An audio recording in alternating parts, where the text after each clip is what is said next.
Donc je vais vous parler. Alors, le défi, c'était de parler d'abord que Jean parle de la diversité des propriétés et moi que je parle de la diversité des comportements. Le titre était un peu provocateur, hein. Donc on s'est débrouillé chacun lui et moi pour nous en sortir à notre manière. Moi, je vais surtout, je vais focaliser alors sur le comportement physico-mécanique, pas des bois mais du bois plus. Je ne vais pas parler de la diversité des bois, tellement. Et me suis beaucoup creusé la tête pour comment raconter ça. Alors j'ai fini par aboutir sur cette division en 4 catégories de comportements. Donc bon voilà, c'est ce que j'ai marqué là. Donc l'anisotropie et l'hygroélasticité, la dépendance du temps et l'hygrothermoactivation, les couplages hygromécaniques et la mise en forme. Donc ça va être ces 4 parties. J'ai oublié de dire que je suis à Clermont-Ferrand depuis 4 ans, après avoir été ici, et que je suis dans 2 équipes, une où je fais mécanique génie civil à l'Institut Pascal, et l'autre où je fais de la biomécanique à l'INRAE, dans le labo où se trouve Éric Badel. Et je ne vais pas beaucoup vous parler de biomécanique ici, je vais plutôt vous parler de l'aspect plutôt physico-mécanique.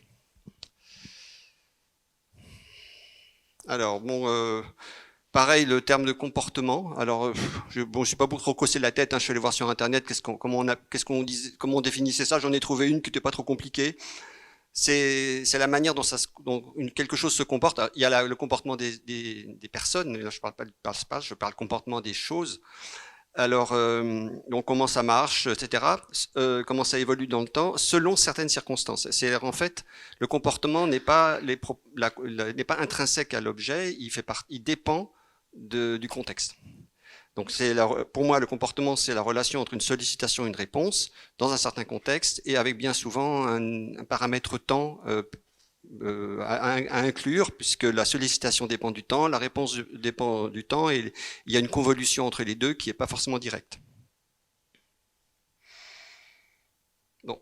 Alors, comme intro, je rappelle ce que c'est que le comportement rhéologique du bois, parce que c'est beaucoup ça dont je vais parler. La rhéologie, c'est l'étude des déformations des matériaux. Ça fait partie de la mécanique des solides, mais c'est complémentaire de la mécanique des structures. Ce qu'on dit souvent sur le bois, c'est qu'il est plein de choses à la fois. Alors c'est un polymère viscoélastique, c'est un composite qui s'endommage, c'est un solide cellulaire qui se déforme plastiquement. Puis il faut pas oublier aussi que c'est un matériau hygroscopique, etc. Et ce dont je parle pas trop, mais qui est très important aussi, c'est son origine biologique, sa variabilité, les contraintes de croissance et tous ces trucs-là. Ça, c'est pas trop le sujet aujourd'hui. Le dessin à droite, donc je vais voir si je me souviens de ça. Ouais. Ouais. Ouais, donc là, le schéma de droite, il est là pour raconter, simplifier un peu le comportement d'un matériau. Alors, qu'est-ce que le comportement mécanique? Comment on fait pour que ça marche? Ben, j'appuie. Bon, ben, je vais le faire avec ça. Hein? Ah, ça marchait? Ah oui, d'accord. Donc, en mécanique, on relie une contrainte qu'on note souvent sigma à une déformation qu'on note epsilon. En abscisse, c'est corrigé par la déformation hydrique, epsilon h. Et donc, vous avez une relation linéaire, d'abord, entre la contrainte et la déformation, qu'on appelle l'élasticité. Et puis après, quand on dépasse ça, on a un comportement qui apparaît, qui a l'air d'être non linéaire, mais on peut savoir comment il est de quoi il s'agit réellement que si on revient en arrière. Si on rebaisse la contrainte, si on revient sur son chemin, on a de l'élasticité non linéaire. Si on revient directement à l'origine, on a de l'endommagement. Et si on descend parallèle à la pente initiale, sans changer la rigidité, on a de la plasticité ou bien de la viscoélasticité. Ça dépend un peu où est-ce qu'on va à la fin. On va avoir un peu tous ces aspects-là dans l'exposé. Alors, le premier sujet, c'est de parler de l'hygroélasticité, et à cette occasion, on parle de l'anisotropie du bois, c'est le bon moyen d'en parler. Alors, d'abord l'anisotropie, donc il faut parler de l'orthotropie. Qu'est-ce que c'est que l'orthotropie? Il faut la voir à 2 niveaux. D'abord, là je vous montre le schéma du bois à l'échelle du matériau. Donc vous avez les 3 plans, le plan transverse, radial, tangentiel, les 3 directions naturelles du bois. Le fait qu'il y ait 2 plans de symétrie matérielle qui sont le plan transverse et le plan radial rend le matériau orthotrope. Ensuite, il y a le fait que ça tourne autour de la moelle. Le repère d'orthotropie tourne autour de la moelle, et à ce moment-là, il y a coïncidence entre le repère RTL, qui est le repère d'orthotropie, et le repère cylindrique. Et c'est là où on parle de orthotropie cylindrique. Et c'est ça qu'on appelle un bois idéal. C'est un bois qui respecte ces deux choses. Alors voilà, vous avez ici des déviations par rapport à ce modèle. Alors, soit localement, vous pouvez avoir l'orthotropie locale peut être mise en défaut. Dans certains cas, vous avez parfois des vaisseaux qui partent pas radialement, mais qui partent un peu en tournant systématiquement. À ce moment-là, ce matériau est plus orthotrope. Et parfois, vous avez aussi les rayons qui dévient. Enfin bon, c'est tout à fait possible. Et puis, vous avez aussi la déviation globale, avec la conicité du tronc, où ça tourne autour de le repère d'orthotropie tourne autour de T, le repère et puis l'excentricité, les cernes flexueux, tout ça, ça fait des déviations en tournant autour de L. Donc de toute façon, vous n'avez pas forcément un bois idéal, quoi. Mais bon, la plupart des parfois, en général, on se contente de considérer que le bois est idéal pour réfléchir dessus. Alors ici, je reprends le même schéma que tout à l'heure, mais en le complétant. C'est un schéma qui a été fait il y a une bonne trentaine d'années par mon maître japonais, Norimoto, et qui permet d'expliquer toutes les contributions, enfin les principales contributions des différentes échelles à l'anisotropie. Donc là, l'échelle des cernes à gauche, ça montre que on s'attend, en voyant ça, que la direction L et la direction T soient favorisées par rapport à la direction R. La disposition en couche favorise, en termes de rigidité, ces deux directions par rapport à la troisième. L'échelle cellulaire favorise nettement la direction L par rapport aux autres, mais également, on le voit moins peut-être, c'est peut-être moins évident, mais également la direction radiale par rapport à la direction tangentielle, parce que les cellules sont alignées radialement alors qu'elles ne sont pas alignées tangentiellement. Et quand on regarde à l'échelle de la paroi, de nouveau, on a un renforcement de la direction L parce que les microfibrilles cellulosiques, les parties cristallines de la paroi S2, sont très axiales. Donc le résultat, c'est que vous avez la direction L qui est très rigide par rapport aux deux autres, et que au bout du compte, la compétition entre R et T, qui n'est pas la même entre l'échelle des cernes et l'échelle du tissu, finalement c'est le R qui l'emporte dans tous les bois. Alors ici, on a abouti, voilà, c'est ça ce qu'on appelle le modèle hygroélastique du bois idéal, c'est ça. C'est une relation entre les composantes de la déformation, dans les trois directions, les 6 directions, parce qu'en mécanique on considère les 3 directions R, T et L, et puis les 3 directions de cisaillement, c'est-à-dire des variations angulaires, et puis les 6 composantes équivalentes de la contrainte. On a une relation avec plein de zéros à certains endroits, et c'est ça l'orthotropie. Et puis vous ajoutez à ça l'expansion hydrique avec des coefficients de gonflement, ce que j'appelle ici alpha, le R, T, L, etc. Donc vous avez des modules élastiques dans cette manière d'écrire les choses. Ça c'est la manière de décrire le comportement hygroélastique en termes de constante ingénieure. Donc là vous avez le module ET qui est plus petit que le module R, qui est beaucoup plus petit que le module L, avec GRT est plus petit que GTL et GRL, beaucoup plus petit dans le cas des résineux. Vous avez des coefficients de Poisson qui sont certains qui sont très petits par rapport à 1, d'autres sont plus proches de 1. Les coefficients d'expansion, c'est l'inverse du module. Voilà. Alors ici, j'explique. Alors voilà, une référence à Guittard, un petit clin d'œil à Guittard, parce que nous, on est en France et pratiquement tout le monde en mécanique du bois en France a utilisé à un moment ou à un autre le livre de Guittard. Si ce n'est pas encore le cas, je vous conseille de vous le procurer. Si vous ne voulez pas vous procurer le livre, qui n'est pas bien cher pourtant, mais vous pouvez trouver exactement le même contenu sur Internet, même plus encore, parce qu'il y a des chapitres supplémentaires qui ont été mis en ligne. Donc vous pouvez noter ce lien. Donc Guittard, il a fait simplement une collection de données et puis fait une petite analyse statistique dessus, et il a obtenu des relations empiriques de type loi puissance pour les feuillus, de type loi affine pour les résineux, et qui rendent assez bien compte des tendances interespèces. Sachant qu'il y a il peut y avoir des différences, bien entendu, mais c'est des tendances, et c'est extrêmement pratique pour simuler l'effet de la densité sur certains types de trucs qu'on étudie, quoi. Là, je vous ai mis par exemple, d'après Guittard, c'est une chose qu'on ne regarde pas toujours de cette manière-là, Si je prenais en me basant sur les relations de guitare, j'essaie de calculer la relation entre la rigidité la plus grande et la rigidité la plus petite. Et vous voyez que ça va, selon la densité, ça varie énormément. Et comme on peut s'y attendre, quand un bois est très dense, il est moins anisotrope que quand il est peu dense. D'accord ? Et les niveaux d'anisotropie qu'on obtient peuvent aller jusqu'à 40, voire dans le cas des résineux, plus que 40. Parce que dans le cas de résineux, comme je l'ai dit tout à l'heure, il y a le module de cisaillement RT qui est très très faible et ça affaiblit énormément la direction à 45 degrés entre R et T. Alors, qu'est-ce qu'on peut raconter avec l'hygroélasticité? Là où elle est valable. Elle est valable dans deux cas, en gros. D'abord, quand la contrainte est nulle. Donc, vous racontez plein de choses quand il n'y a pas de contrainte. C'est-à-dire parler de l'expansion hydrique. Quand elle est faite, elle a lieu suffisamment lentement pour pas qu'il y ait de contraintes résiduelles. Vous avez ce fameux, il y a ce schéma, on le voit très souvent, celui-là ou un équivalent.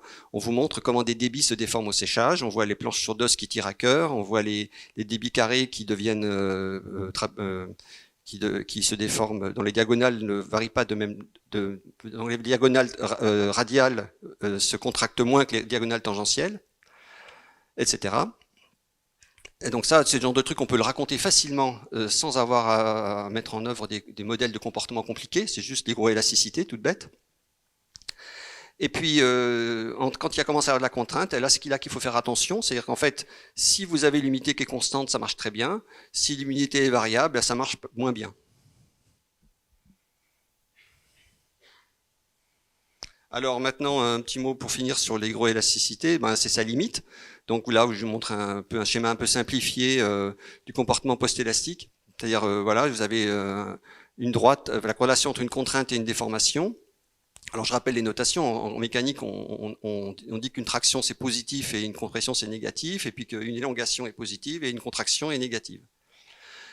Dans la courbe rouge, c'est la direction des fibres. Donc on a dans le bois idéal. Je parle toujours du bois idéal, hein, du bois sans défaut, hein, on va dire plutôt. Le bois sans défaut, il est caractérisé par évidemment un module EL très grand, bien sûr, beaucoup plus grand que le T ou le R, mais surtout une résistance en traction bien meilleure que la résistance en compression. Alors que ça serait différent dans le cas d'un. C'est également vrai dans l'arbre, parce que dans l'arbre, le fil du bois tourne autour des nœuds, donc il n'est pas gêné par les nœuds, alors que quand on prend un bois d'industrie, ça coupe toujours des nœuds, donc on n'a jamais de la contrainte longitudinale pure dans une planche, dans une poutre. On a toujours un peu de contrainte transverse, et c'est là où on a la faiblesse du bois principale, c'est la rupture fragile transverse. Voilà. Et puis, alors que la compression, au contraire, en transverse, ça marche, ça résiste très bien. Enfin, du moins, ça casse pas.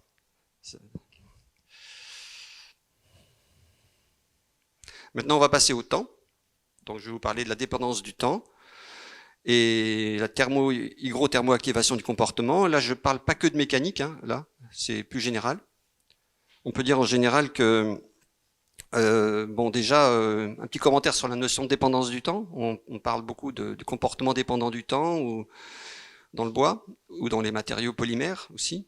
Là, dans le cas du bois, comme dans les polymères, il y a deux sens à cette expression, à cette manière de dire les choses. On peut considérer que le temps est inclus dans je ne sais pas trop comment l'exprimer, mais il fait partie du comportement par une convolution entre la sollicitation et la réponse. Mais le matériau lui-même ne change pas. C'est toujours le même matériau dont les propriétés ne changent pas. Mais simplement, la manière de décrire son comportement fait intervenir le temps. Donc c'est le cas de la viscoélasticité par exemple, mais aussi tous les effets de l'environnement, dans la mesure où il reste réversible. Le vieillissement physique est un peu plus compliqué que la viscoélasticité, mais c'est pareil, il y a quand même une manière de le décrire qui rend les choses réversibles. Alors que quand on a un comportement qui lui dépend du temps, c'est que le propriété change. Le matériau change réellement parce que la température, là, c'est des variations plus extrêmes de température et d'humidité qui peuvent provoquer des changements irréversibles, mais vous avez l'endommagement en chargeant trop, vous avez tout processus chimique interne qui peut provoquer des variations, etc., ou des couplages entre tous ces facteurs. Alors l'interprétation moléculaire ce que j'appellerais un processus cinétique en général, c'est qu'on a des configurations qui qu'on représente par des puits de potentiel. Là, la courbe verte, c'est une sorte de niveau d'énergie. Vous avez des puits qui représentent des configurations d'équilibre de la matière, et elle oscille entre un état et un autre, avec des probabilités de transition par unité de temps qui vont dépendre d'une barrière énergétique à franchir. Et donc ça, c'est les flèches, c'est les hauteurs de barrières à franchir, et ce qui est en rouge, les petits traits rouges, les petites flèches rouges, c'est l'énergie cinétique, l'énergie thermique. Cinétique et énergie cinétique. Donc les particules oscillent avec d'autant plus haut elles varient d'autant plus autour de leur état qu'elles sont chaudes. Et puis donc elles passeront d'autant plus facilement les barrières que la température est élevée ou que les barrières sont plus faibles. Donc typiquement, il y a deux manières pour aller plus vite. Soit vous sautez plus haut en chauffant, soit vous baissez la barrière, par exemple avec l'humidité. L'humidité, on peut considérer que c'est une manière de baisser la hauteur des barrières à franchir. Donc, on peut dire que... Donc là, je vais vous donner quelques conseils, parce que c'est des problèmes que je constate. Je n'arrête pas de le répéter, alors je le répète encore une fois. Donc, tous les processus qui dépendent du temps, que ce soit l'absorption, l'affûlage ou la relaxation, tout ce qui est viscoélasticité, ou bien les réactions chimiques. Donc à chaque fois, on passe d'un état vers un autre. Ce qu'on a besoin de connaître en général, quand on analyse ce genre de manip, c'est de connaître d'une part le temps caractéristique qu'il faut pour le phénomène, et d'autre part l'état d'équilibre vers lequel on tend.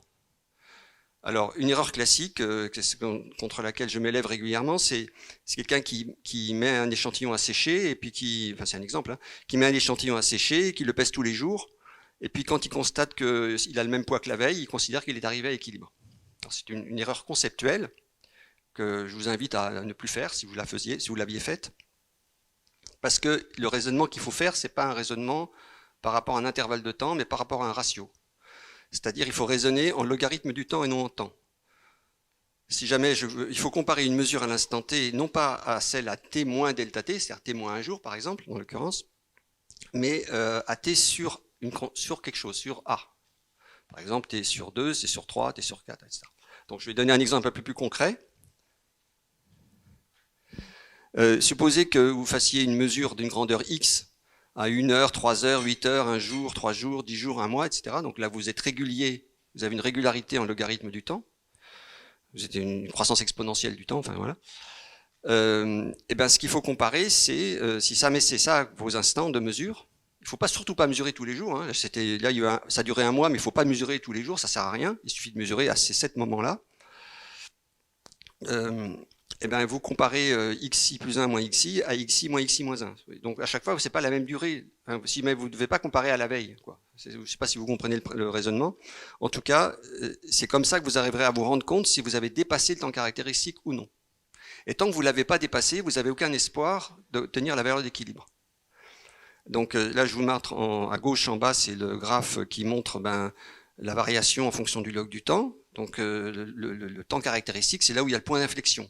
Donc tant que vous ne l'avez pas dépassé, eh ben, vous avez aucun, vous n'arriverez pas si vous tracez. Alors, comment faire maintenant pour connaître la valeur d'équilibre que j'ai mis en pointillé?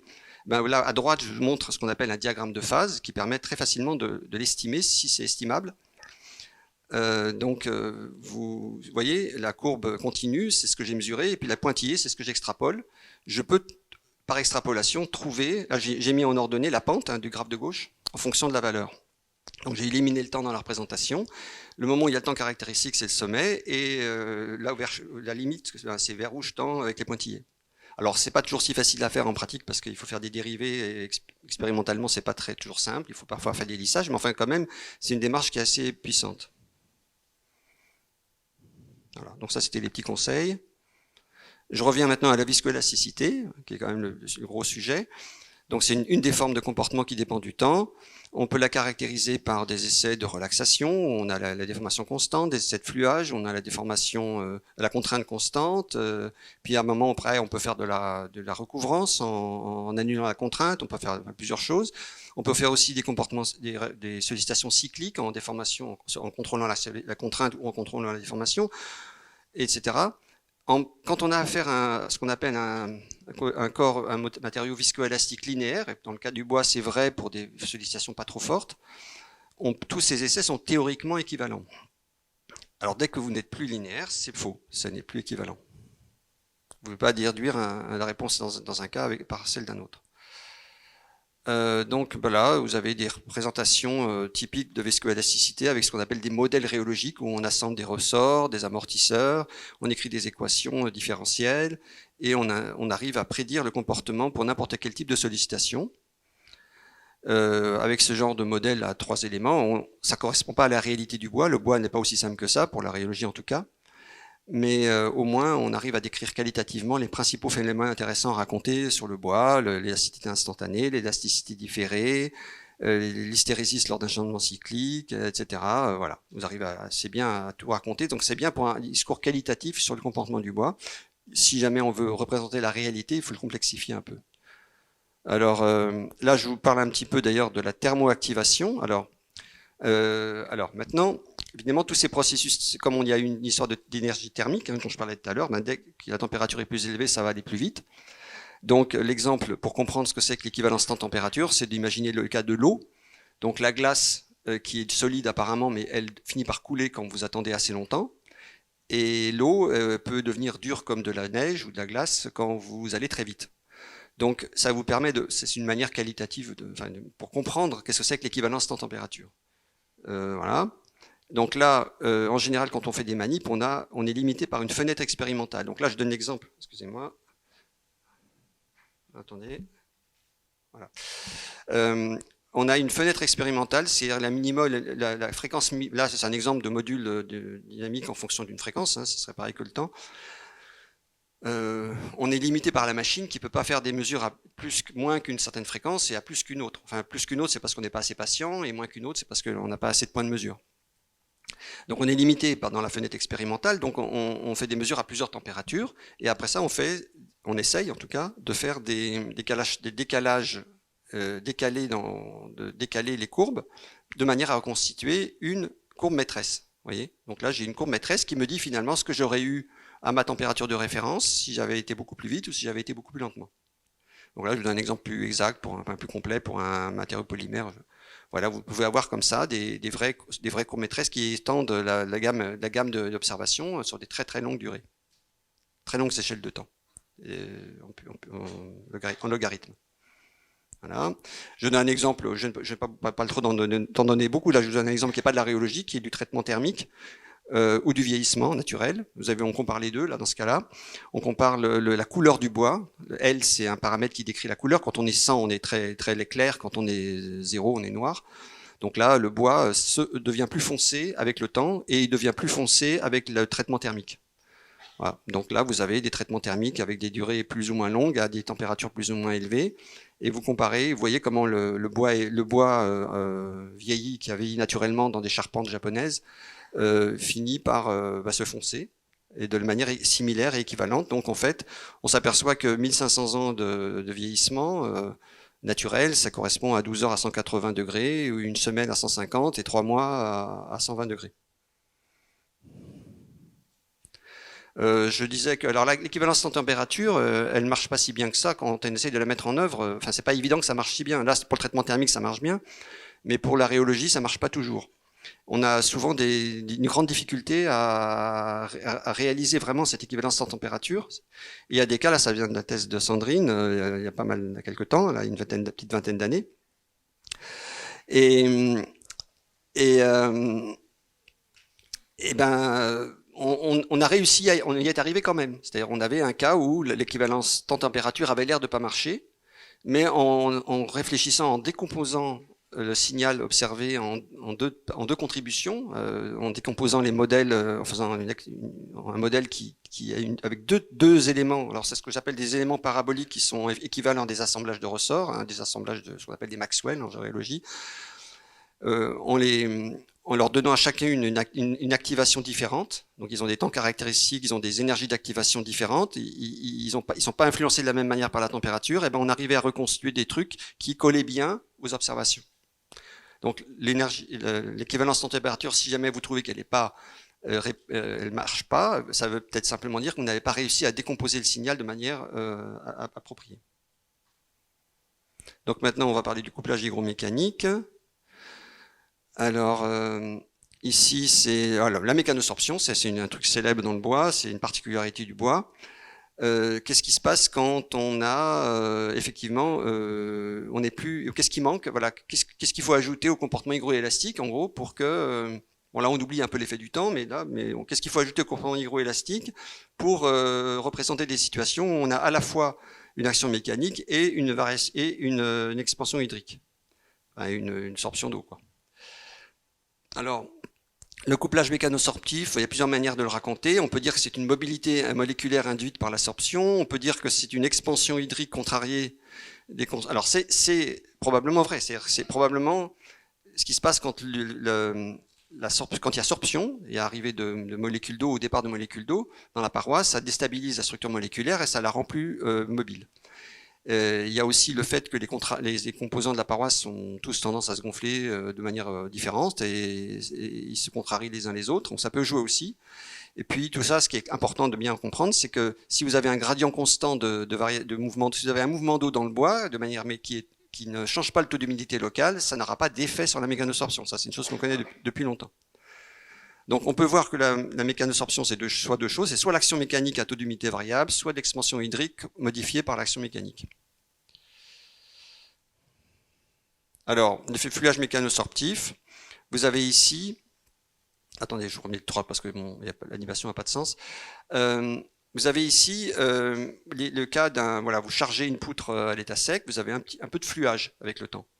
Vous la chargez à l'état humide, il y aura plus de fluage parce que le matériau est plus mobile. Puisqu'il est humide, je dis, les barrières sont plus basses, donc ça va plus vite. Et puis si vous oscillez entre sec et humide, on pourrait s'attendre à ce que ça soit intermédiaire. Alors c'est le sens de la courbe. La courbe sèche, voilà, l'état sec, c'est la courbe orange. Le humide, c'est la courbe bleue.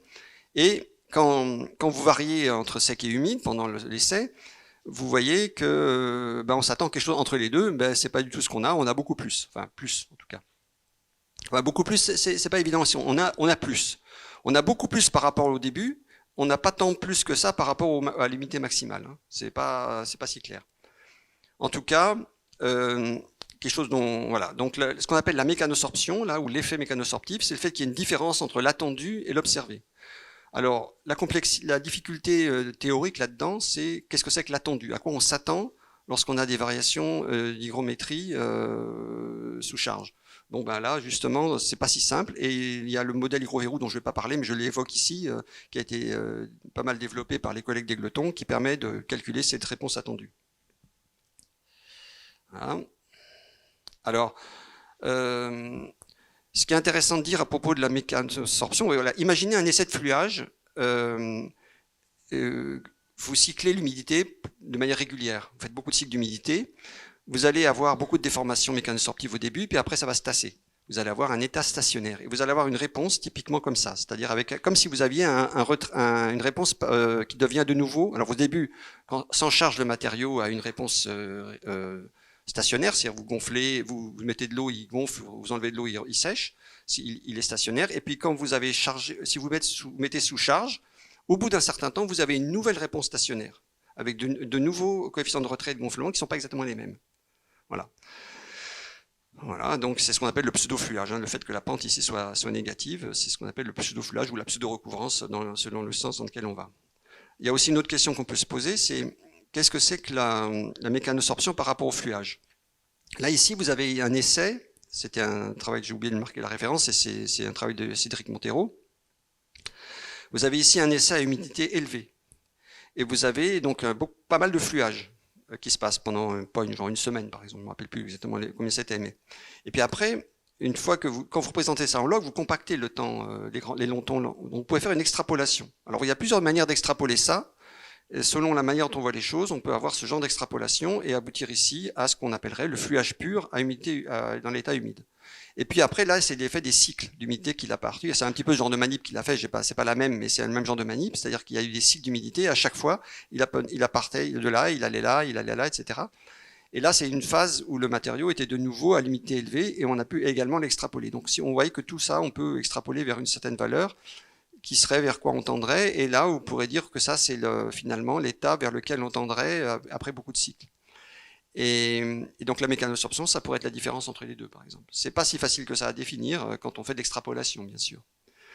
Et donc voilà, c'est très dépendant de la manière d'extrapoler. Mais voilà, c'est important parce que ça a une application pratique, c'est-à-dire quel est le fluage à long terme. Et puis aussi une question théorique, c'est la mécanosorption est-elle simplement l'accélération du fluage ou est-ce que c'est quelque chose de plus?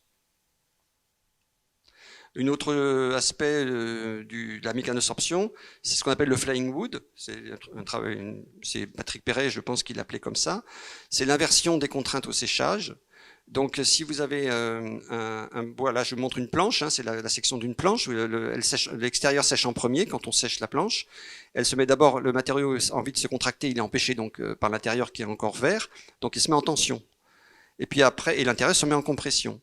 Et ce qui se passe dans le bois, c'est à cause du fait de la mécanosorption, la partie tendue qui est en train de sécher se déforme plastiquement en fait, de manière mécanosorptive. Il y a une déformation permanente qui se met en place, donc une extension permanente.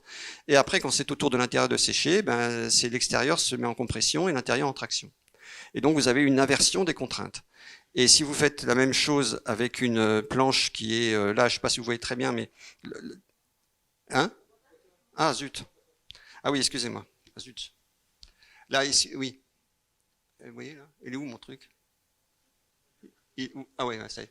Oui, je parlais de ça là. Voilà, donc là, la partie l'extérieur sèche et elle elle s'allonge, le bois s'allonge et à cause de la tension, pendant que le bois se déforme. Et puis donc ça met cette partie en tension et celle en compression et après c'est l'inverse.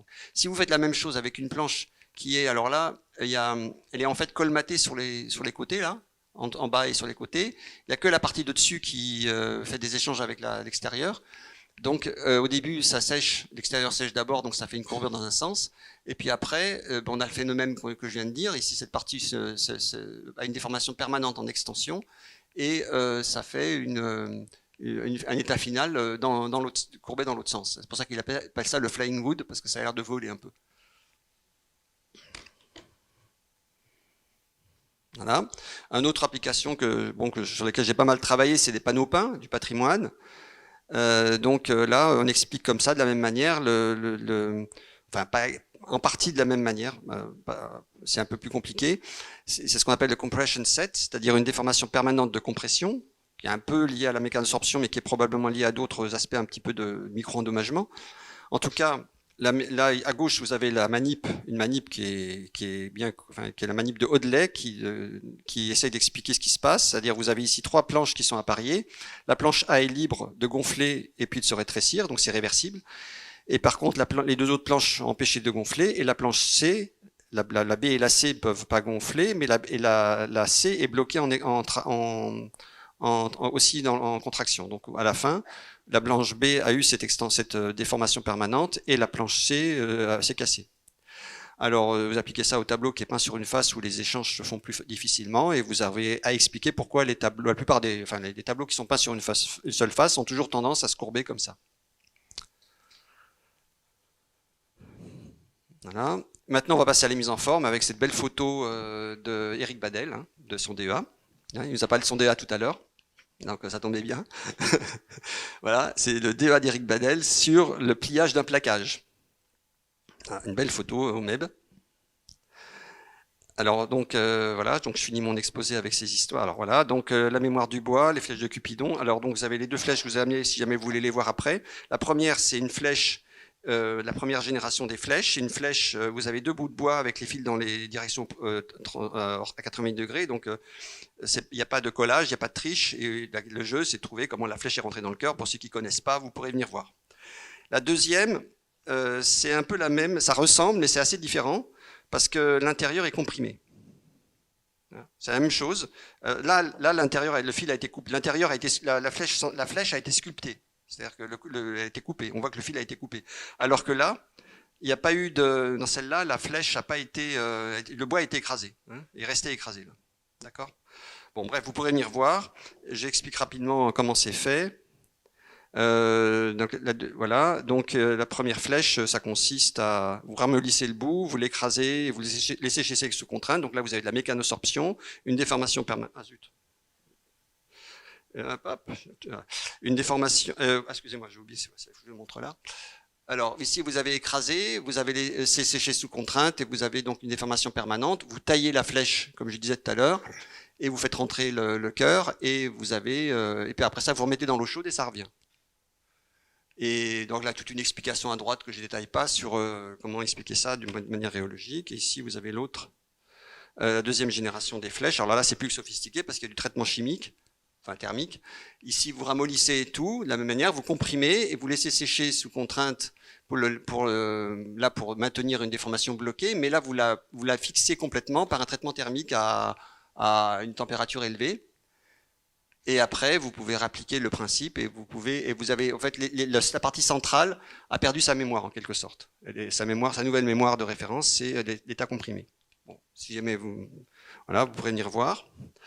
Et ici, pour vous donner une idée des niveaux de déformation qu'on atteint, c'est du bois à gauche, c'est l'état initial, à droite, au milieu, c'est le bois écrabouillé, hein, complètement. Mais chaud humide, il se casse pas. Si jamais il était sec, il serait complètement cassé.